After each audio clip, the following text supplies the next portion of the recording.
Good morning, everybody.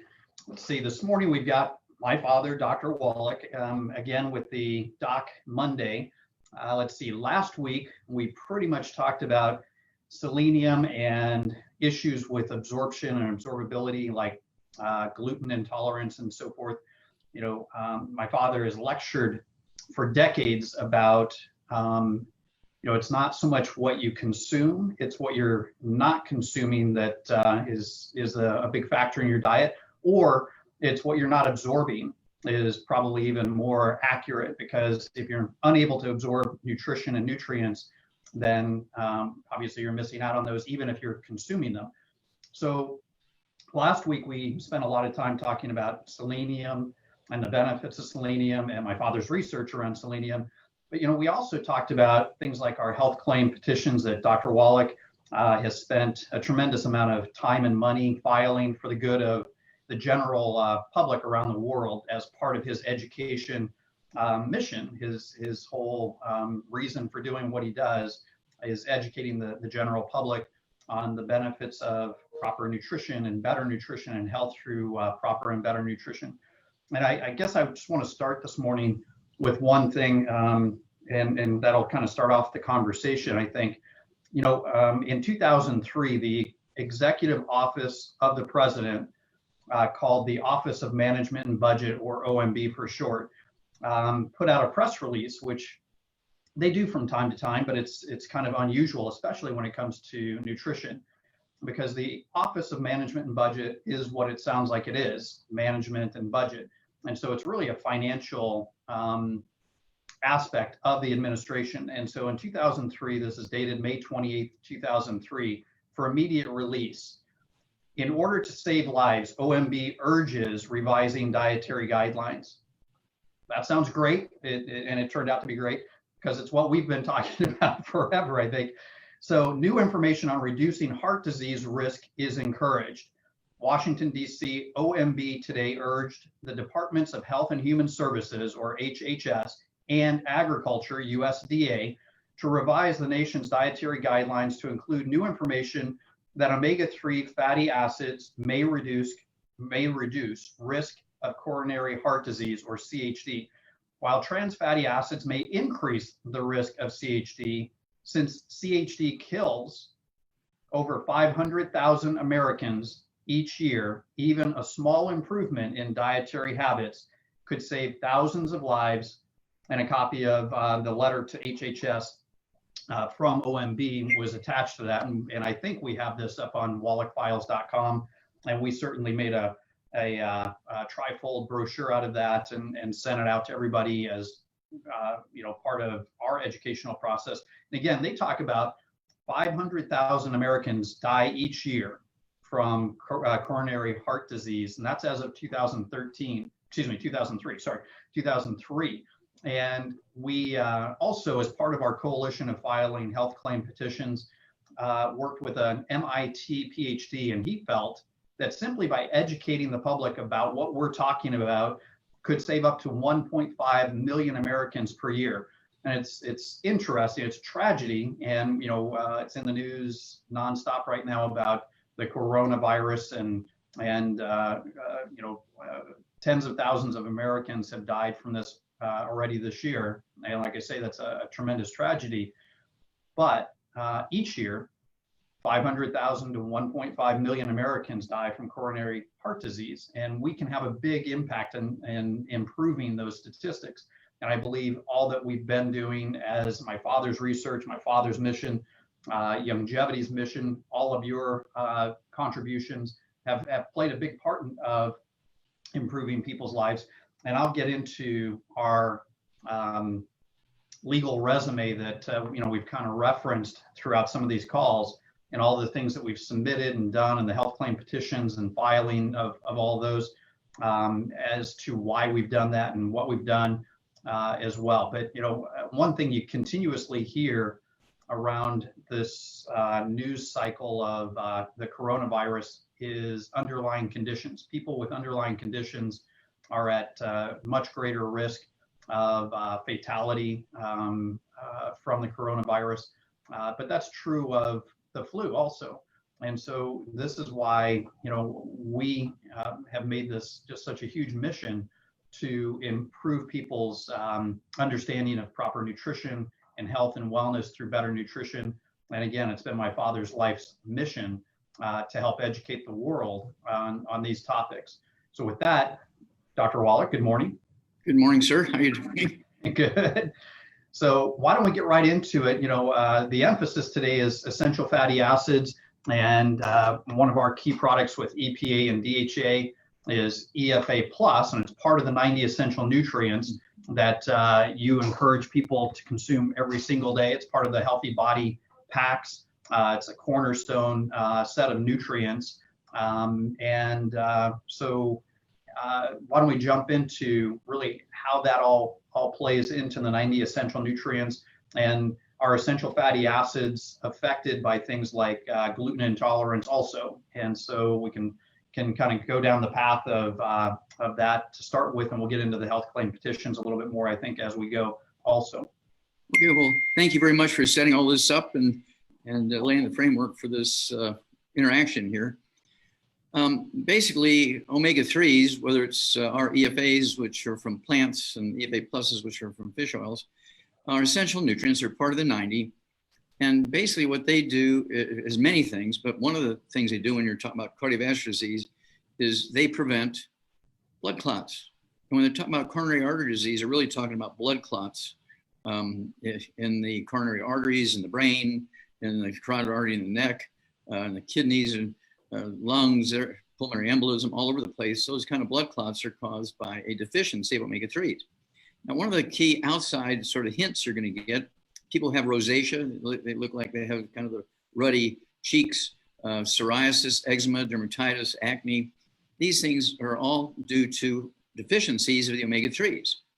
And when you have injury to your intestines from gluten, and the villi are going away and gone, and you just have almost like leather lining your intestines instead of a moist membrane like in your mouth, you cannot absorb these omega-3s. And so these are the people who get the rosacea and eczema and psoriasis and blood clots and kind of thing.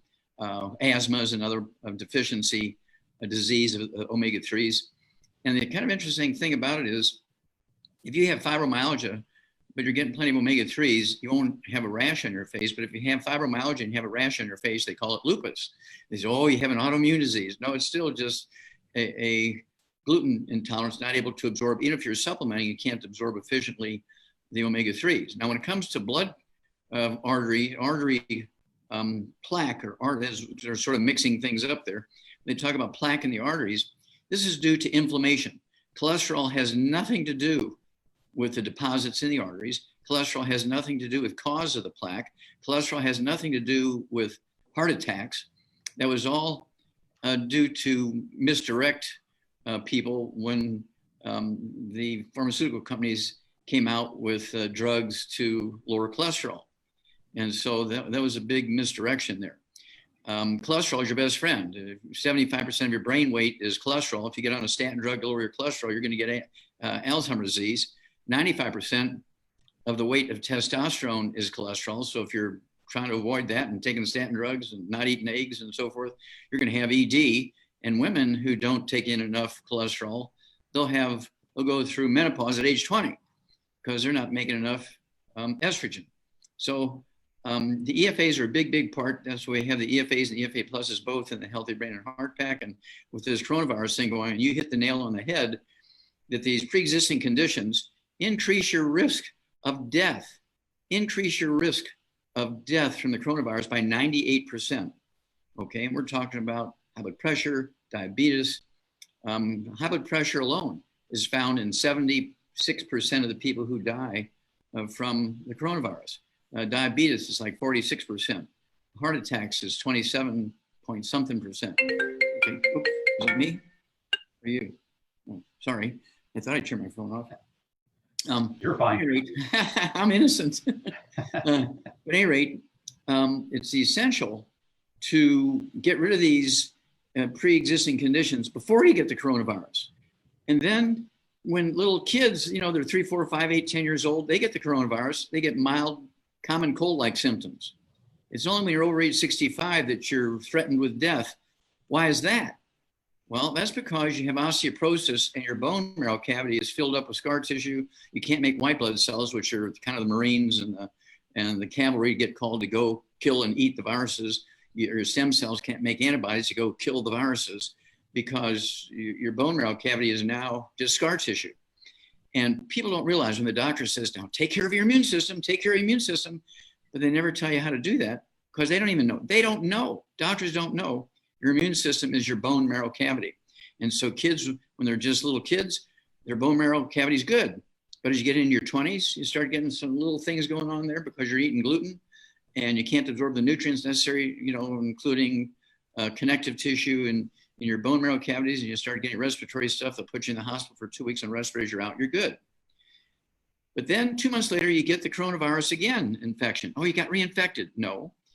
When they give you IV vitamins and minerals and electrolytes in the hospital, because you're dehydrated and all that kind of stuff, because you have coronavirus, you're bypassing the intestines. You don't have to absorb it. They're bypassing with the IVs. You come out and you go back to eating your gluten again. And even if you're supplementing, you can't efficiently absorb that stuff. And so you come up with active coronavirus again. So this is not complicated, but there is things that we have to proactively do. I mean, really proactively. Because, you're talking about people on kidney dialysis. So this is a artery problem. It's not really a kidney problem. I deal with people who haven't urinated in 10 years, Steve. And they're on dialysis 6 days a week. And we put them on our program. We give them the Healthy Brain and Heart Pack. We throw in the Ultimate Daily Classic tablets, which supports healthy blood pressure and blood flow through blocked arteries. And in 2 to 6 weeks' time, they're peeing at a regular basis, regular volume, and they're totally off of their dialysis. They've been on dialysis 6 days a week for 10 years. And a huge part of what you talk about, and you constantly remind people, I hear it all the time when you're talking to people or on the radio or what have you. Your lecture tapes, your books, you talk about the 12 bad foods, and you've got to get off of these foods that contribute to gluten intake, and gluten and inflammation. It leads to inflammation, which causes all sorts of bad things to happen, right? Yep. And so that's a huge part of what you talk about is nutrient deficiencies and gluten kind of downstream problems that it leads to. That's right. And of course, we knew this. Lack of absorption through either lack of intake or lack of absorption through inflammation of the gut, basically. And see, this is not a new thing. We knew this 8,000 years ago. There was a Greek physician, and I have his name written down someplace, but this Greek physician 8,000 years ago said, everybody who has celiac disease, which is a big problem, absorption problems and bowel problems and bloody stools and everything. This was a big problem 6,000, 8,000 years ago. And he said, everybody who has celiac disease eats wheat. He said that 8,000 years ago. 2,250 years ago, 250 BC, a Roman physician said, the most common side effect of chronic celiac disease, remember, this is 2,250 years ago, most common side effect of chronic celiac disease, which is constant consumption of wheat, Romans, Italy back then, pasta, is what? Oh, osteoporosis. Your bone marrow cavity is filling up. They didn't have microscopes back then, so they couldn't see that the ability to make white blood cells and antibodies was gone, but they just knew that people had osteoporosis and fractures and pain and all this kind of stuff 2,250 years ago. This is not a new thing. And doctors think this is an aging process. Babies are born with osteoporosis because the mother doesn't have the nutrition to give the embryo. And so the babies can be born with osteoporosis. It's not an age thing. It's a nutritional deficiency thing. And so we got to get rid of these pre-existing conditions. We can end the death rate from the coronavirus in weeks and certainly months by getting everybody off of gluten, getting them on the 90 essential nutrients, and staying away from the bad foods so you reduce and eliminate the inflammation. Absolutely. And again, going back to the late 70s, I knew you then. And but I remember you teaching nutrition at the National College in Portland, Oregon. That's correct. And I remember, I sat at your clinics. I would sit at home and hear you talking on the telephone to people, and certainly lived, through what we had in the house to eat. But I remember you then talking about celiac disease and educating people on celiac disease and gluten intolerance and wheat intake and things like that, among other things, sugar being a big part of that also. But I perceived that you certainly were among the very first to be educating people on these the whatever you want to call it, the tragedies of these bad foods.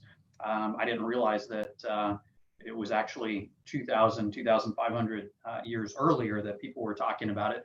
But certainly in modern times, you were among the first I ever heard talking about it. And when I would repeat that, like in pre-med in college to my professors, they would poo-poo it and ignore it. We're not talking nutrition here. We don't do that. And so they had no interest, and that was in the 90s. That college professors in the pre-med program, these are the professors of biology, chemistry, and various aspects of medicine, had no interest in hearing about or even discussing. It was not a topic they even wanted to discuss. Was nutrition. Yeah, well, back then everything was genetics and autoimmune. That was the big thing. That was where all the emphasis was. And in 1977, I ran into the first non-human case of cystic fibrosis, which was supposed to be a genetic disease. And when I did the investigation, well, I was able to find that little baby monkey that had cystic fibrosis, and I sent the slides around to experts in cystic fibrosis pathology. And I didn't tell them it was from a monkey. I just said, I think this is cystic fibrosis. What do you think? And they sent it back in their letterhead. Oh, this is a classic example of cystic fibrosis. And then when I told him it was a monkey, at first he got really excited. Oh man, we can get a colony and set up a research colony and everything. And then I told him it was caused by the investigator messing around with their diets and put too much omega-3s in the diet. They were pouring omega-3s in it by the quart per animal per day because they had dry, itchy skin. And they were causing this inflammation in the intestines, and they couldn't absorb nutrients, including the ones when you're deficient. You actually wind up with cystic fibrosis of the pancreas and liver, and also a deficiency on the other end. A deficiency of the omega-3s is what causes the asthma, the lung part is cystic fibrosis. So you need both of those going on at the same time to have classic cystic fibrosis. And of course, we're able to, Milan and I went to Qishan, China. We did 1,700 autopsies on kids under the age of 10 that died of this sudden heart disease that kills our young athletes. And it's caused by a deficiency of selenium, which we talked about last week. But even if you're supplementing and you are eating gluten, you're still going to have the problems. Now, here's, to me, was the greatest thing we found of it. Sudden death syndrome, crib death, was supposed to be caused by mothers laying on their babies. When we investigated it, it turned out that only 2% of the babies that died of, quote, crib death, sudden death syndrome, were in bed with their mothers when they died, only 2%. Well, the other 98% died of suffocation. Well, we did autopsies, and sure enough, none of them died of suffocation. They all died of that hypertrophic cardiomyopathy heart disease. When we did those 1,700 autopsies on kids under the age of 10, 200 of those 1,700 were kids under the age of 1 year, and they would have been diagnosed with sudden death syndrome here. And to make a long story short, we went to federal courts. They forced the manufacturers of baby formulas in 2013 to put selenium into baby formulas. Within 6 months' time, big headlines in the Charlotte Observer, the big newspaper from Charlotte, North Carolina. We don't know why, but sudden death syndrome has vanished in the state of North Carolina. I was just so proud of that. It was just a simple nutritional deficiency that was causing sudden death syndrome. You don't hear about that anymore. And of course, we found the cause of muscular dystrophy too. We gave that to Jerry Lewis. And he got so excited because we gave him several dozen of the charts showing how we were able to reverse muscular dystrophy in kids.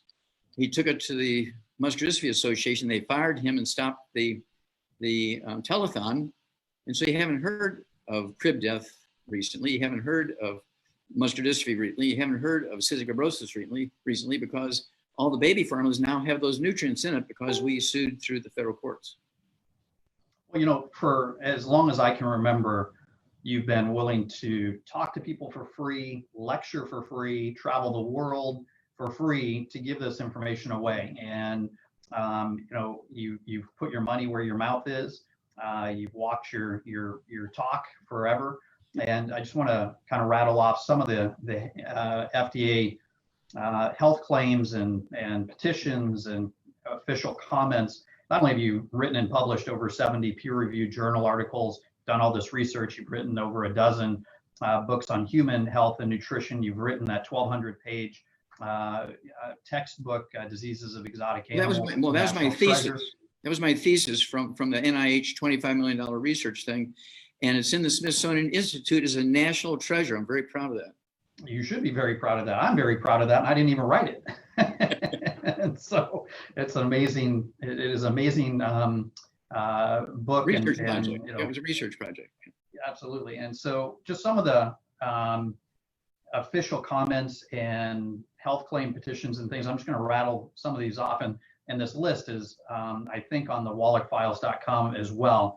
But, you know, in 2010, you were part of a coalition that filed a lawsuit against the FDA in federal court to allow claims that they had initially rejected. And that had to do with prostate cancer risk reduction associated with selenium, colon cancer risk reduction, and certain cancers claim and anti-carcinogenic effects of selenium. And let's see, you were part of the coalition that filed these updated claims in 2004. You were the lead plaintiff here in San Diego against the FDA, and that had to do with their restriction of because it an unconstitutional restraint on speech because it drastically limited the circumstances in which dietary supplement companies can distribute peer-reviewed literature.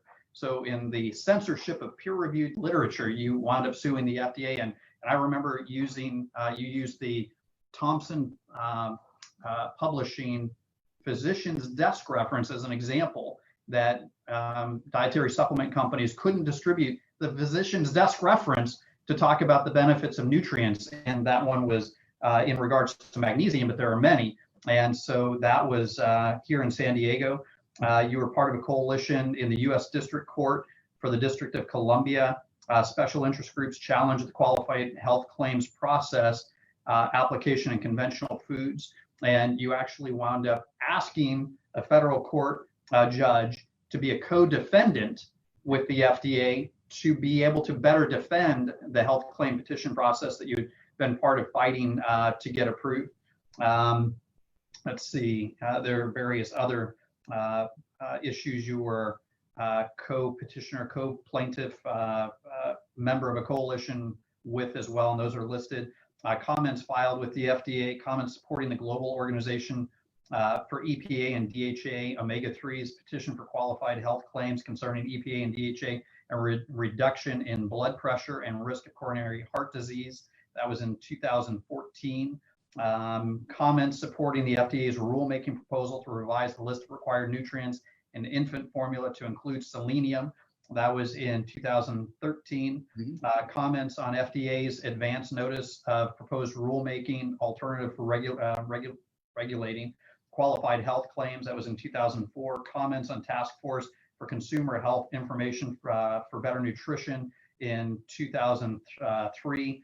Reply comments on First Amendment issues, 2002. Comments on First Amendment issues, 2002. Comments on guidance on applying structure function rule, 2001. Petition filed with the FDA, petition for qualified health claims on selenium. In 2008, petition for qualified health claims, antioxidant vitamins C and E, and reduction in risk of site-specific cancers. That was in 2008. Petition for the modification of disease connotations to include structure function claims with disclaimers that eliminate perceived disease connotations. 2004, petition for health claims, lycopene and tomato-based foods containing lycopene and a reduction in the risk of certain cancers. 2004, petition for amended health claim, omega-3 fatty acids, coronary heart disease. You were the lead and co-petitioner, 2003, petition for health claims, selenium, and reduction in risk of certain cancers in 2002. It goes on and on and on, and that's kind of a representative sample. But I mean, you've been doing this for as far back as I can remember, and you've used different formats, whether it's audio cassette tapes that were of your lectures. It was free lectures to a group of 1 to 100,000 people at a time. It was all these different ways of getting this information out.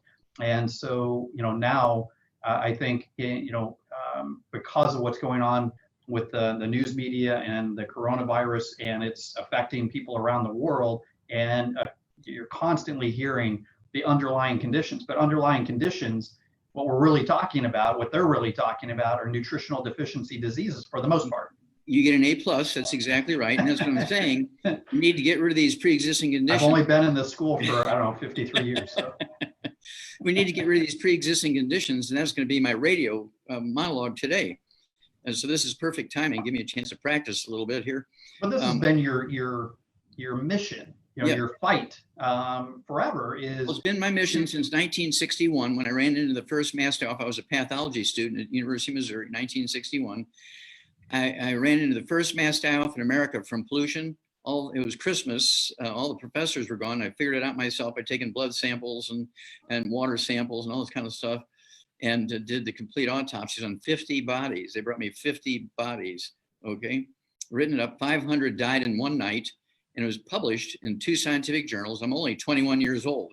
And that was what was used to get the $25 million grant from the NIH. Marlon Perkins recognized the value. He was the director of the St. Louis Zoo, Marlon Perkins, okay, and he was on TV, okay, with the Wild Kingdom and kind of stuff. And he took that. I mean, I just published, I was so excited to have it published in 2 scientific journals. Well, he took those articles and he took them to NIH and got a $25 million grant. I was in Africa on the White Rhino Conservation Project. And he sent me a letter and said, okay, I got $25 million for this project. You're going to be the pathologist. I'll come back right now.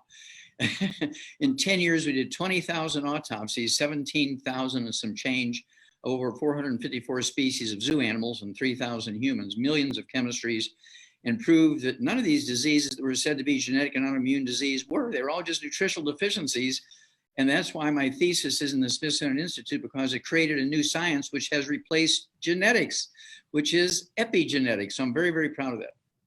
Absolutely. And, epigenetics has now made it into the mainstream nomenclature. I was, over the weekend, watched a new sitcom, and the comedian was in his sitcom talking about epigenetics and gave a really good definition of epigenetics.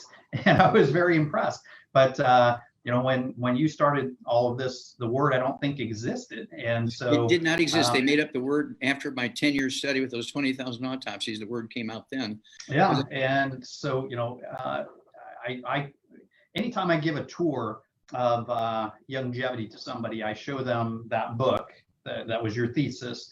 But, I talk about how, you put that book together for, over 20 years. You started writing it, I think, in 64, maybe it was 61. Maybe I've been telling people 20, it was 20, yeah. 23, 24 years.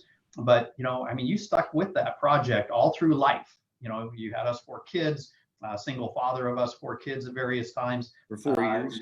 Different city every couple of years, different zoo every couple of years. Then a new degree, back to school, teaching the discovery on cystic fibrosis in that monkey. Yet you kept writing that book, and so people think you're maybe sometimes a crazy veterinarian or a crazy naturopath or a crazy guy that just talks nutrition. You're one of those crazy vitamin guys. But the reality is you have 3 higher education degrees. You're a comparative pathologist, graduate student, and I tell people this all the time. You not only read the research, you not only did the type of research that most people do, which is reading and understanding and learning through reading, but you actually did it. You actually, with your own hands and your own eyes, were there and did it. And so Dr. Strouser, I know that he always spoke so highly of you on many topics, but that was one of the things that I think impressed him the most about you always, that he would always tell me, was that you were responsible for the original research. So you actually did it. You lived it. You were the man in the arena. You weren't the guy in the stands reading it. And so, it's just well, thank you for bringing those things up. Yeah, well, it's true. And, but that book for 20, who can stick with a project like that, as monotonous and tedious as that was, with all that you dealt with for over 20 years, almost 25 years. And, I also explained to people your commitment to getting that information out. It was never ending. It was, resolute. It was absolute. But you stuck with it through thick and thin. And you have to kind of remember what was happening back then. People tend to forget that, if you're my age, you remember the manual typewriters, and you remember no spell check. Underwood. You remember no Google and no Siri. And so, not only did you, no cell phones, no smartphones.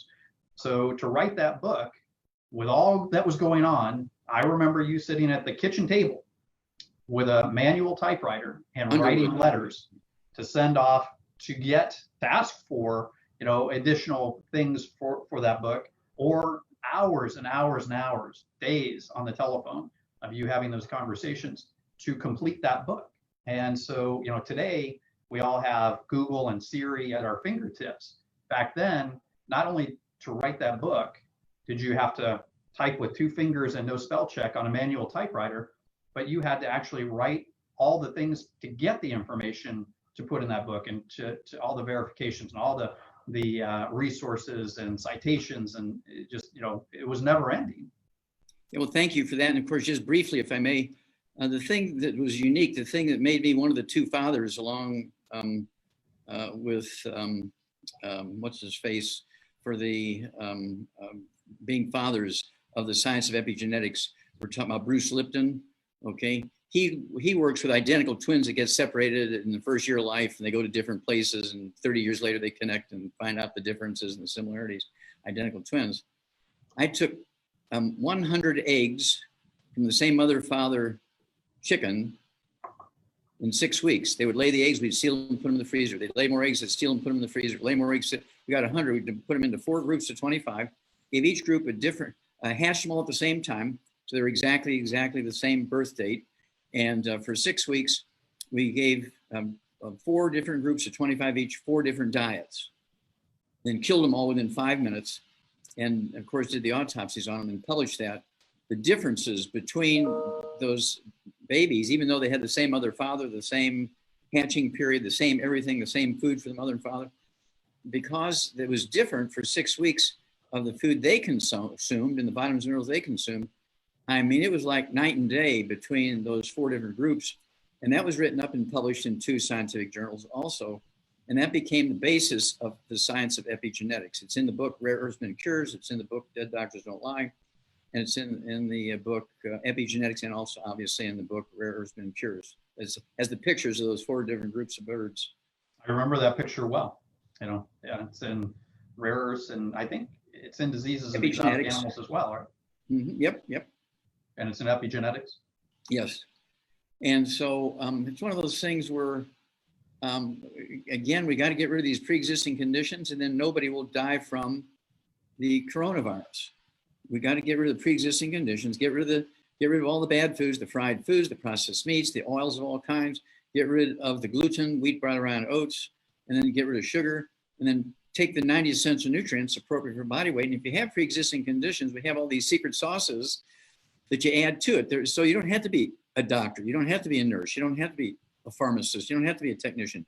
You can be somebody. I have people, Steve, who deal with 500,000 people, customers and distributors in their downline. They are 9th grade graduates.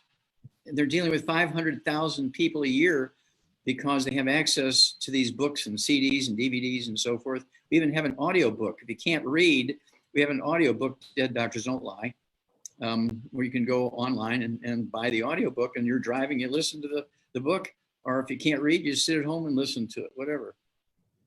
Yeah, absolutely. And Sanjeev and I just did one of these Zoom calls on, I think, Friday, and we talked about the longevity health quiz. And so all of that has all of that kind of knowledge wrapped up into basically the logic or the algorithms or the GUI interface.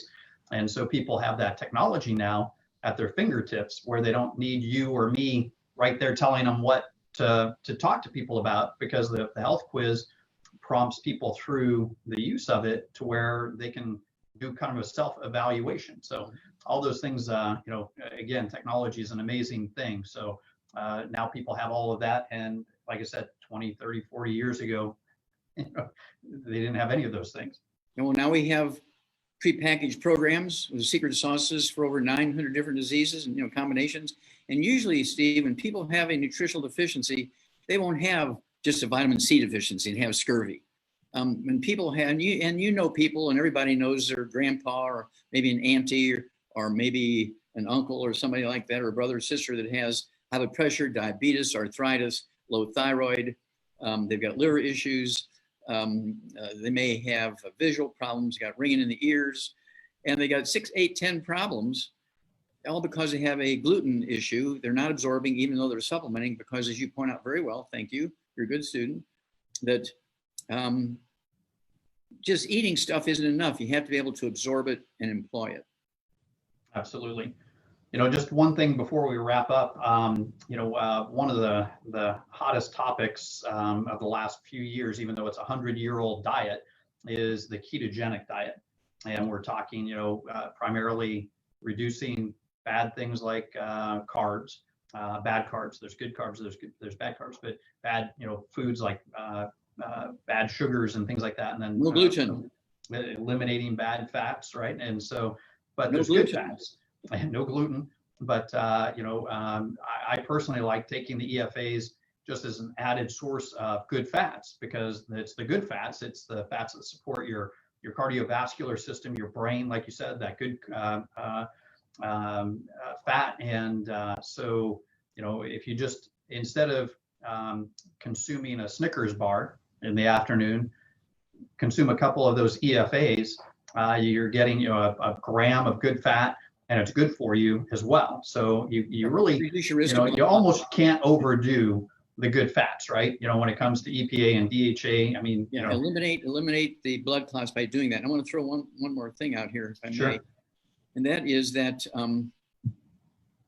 when you are going to get rid of the bad stuff, you have to appreciate what the Italians and the Germans do. They're neighboring countries. The Italians are the second highest rate of coronavirus infections. The highest rate of deaths, 10% of those infected die in Italy. And the Germans, right next door to them, they're number 5 out of 186 nations. So they're number 2 and number 5. The Germans are number 5. And yet they have the lowest rate of deaths from the coronavirus, 0.5%. That's because the Germans eat everything as potatoes and corn and rice. And the Italians eat everything as gluten, pasta, spaghetti, mac and cheese, bread. But it tastes so good. Well, if you're willing to give up half your life to eat a pizza, go for it. There you go. All right. Well, we're going to wrap this one up, and I'm sure we'll do more. But thank you for your time, as always. Thank you for being on today. And we'll talk to you soon. Everybody stay safe. Bye-bye.